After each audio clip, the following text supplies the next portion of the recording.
surveying the damage. I pick my way past the devastation the tornado has left a random path of misery. The African aviary is gone, simply gone. The kids' farm nearby, untouched. Although there are some very flustered chickens clucking like all get out from the safety of their hen house. I see a few people. Hopefully a lot of potential visitors were scared off by the threatening weather. It looks like some of the animals listen to their early warning systems. You know, those little voices inside telling you that something bad's coming your way.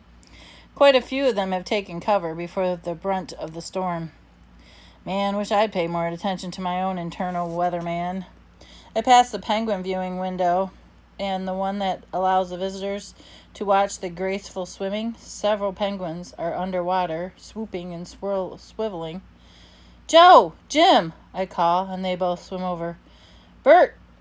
Okay? I ask. Baby Bert pops up, his little head out of the water. Hey, Bob! Did you know that we were having a storm? Yeah, I noticed. We're all good here, Bob, says Joe. You? Yep, took a little flight, though. Daddy, says Bert, can I fly? In the air? Nope, says Joe. You fly underwater. You're a penguin.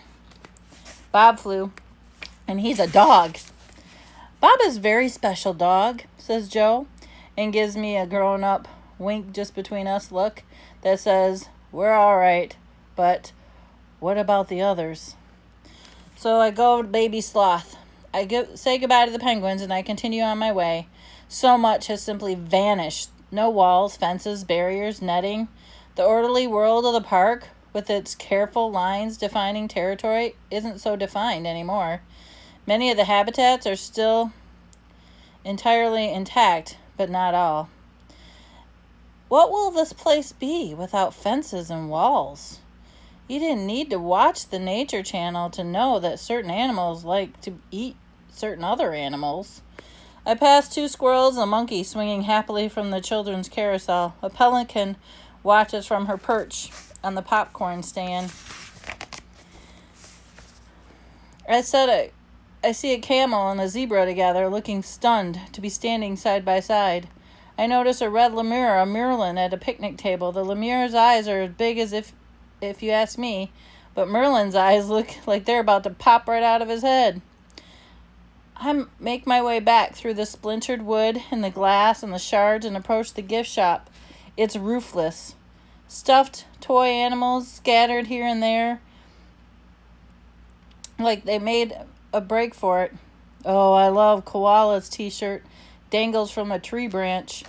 Around the corner, I see Baby Sloth, Sylvia. I think that's her name. She's resting on a muddy plush giraffe. Hey there, I say. She makes a tiny noise. You know, a sloth sob. I guess it is. Let's find your mom and dad. I'm not one for hugging and licking and such, but I give her a little nudge with my nose. Sylvia somehow manages to grab the giraffe and looks up at me, and she expects me to hitch a ride. How the heck do you pick up a baby sloth? It's not exactly in my job description. And sloths, well, they're so, slothy. Carefully, I pick her up by the scruff. You know, the way you do with a puppy. She puts that silly toy in her mouth, and off we go. Takes a few minutes, but I find her mom, Selma, deposit Sylvia on a patch of wet grass. How can I thank you? Selma cries. No biggie, I say. And I head on with fear in my belly. The old taste of sloth and fur in my mouth. Make no sudden moves. I've ridden around the grounds of the park in Julia's backpack enough to know every inch of this place.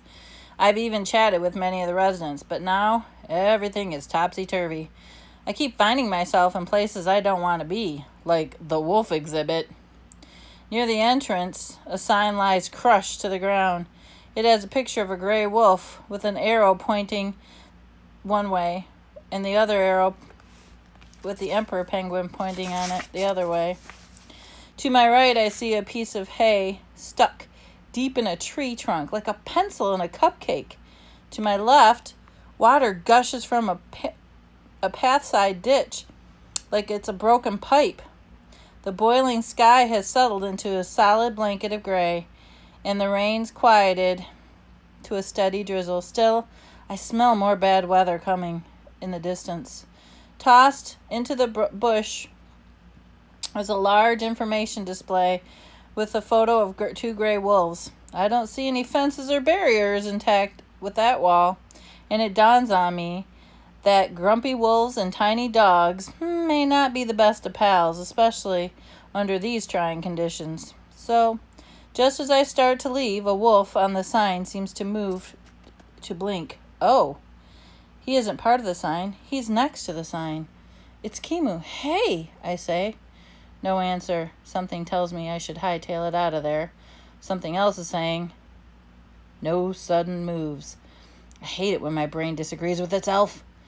I split the difference, crouch meekly, doing the whole submissive dog thing. Kimu locks his gaze on me. I try not to make a direct eye contact. A lot of animals find that threatening. But his eyes are mesmerizing, glowing amber, and way too smart. He moves again. 2 paws appear. Big paws. Nothing like my feeble, shrimpy little feet. These paws are the size of hamburger buns. Hamburger buns with lethal claws attached. Mutt versus wolf. So I wait for him to launch into his pounce. Maybe, if I have time, I can escape just right. Yeah, sure, the battle of a Chihuahua mutt versus a wolf, even if I wouldn't bet on the dog. Do they break your neck before they eat you? That only seems fair. My heart's doing this crazy rap dance in my chest, and I wonder if he's going to hear it. I sneak a peek at him. Strangely, he just keeps staring at me. Quickly, I avert my gaze. Those eyes are chilling. They're dangerous. It's me, Bob, I say. Kimu says nothing. He's panting hard. Maybe he's disoriented. Oh, maybe he's even hurt. I try to speak again. His voice seems to be hiding somewhere with deep in my throat. Another try. Kimu? He blinks. Are you all right? No response. Anyone else hurt? This time he seemed to hear me. I don't know. His voice was a low whisper. Can I help? I ask, really hoping he says no. Suzu, I can't find her. All right then, I say. I'll go take a look. I poke around a bit, careful not to get too close to Kimu. A sour smell pours off him like sweat off a human. I don't see her, I say after a few minutes. But I'm sure she's fine, just a little shook up probably, hiding somewhere. He doesn't answer. I should go. I'm looking for some of my friends, I say. Is there anything else I can do? He looks at the ominous sky as if there's an answer waiting there. I don't know, he says. I don't know. I don't know. Gorilla world. I move on. I find my friends. I move on to find my friends. I have to. But where am I?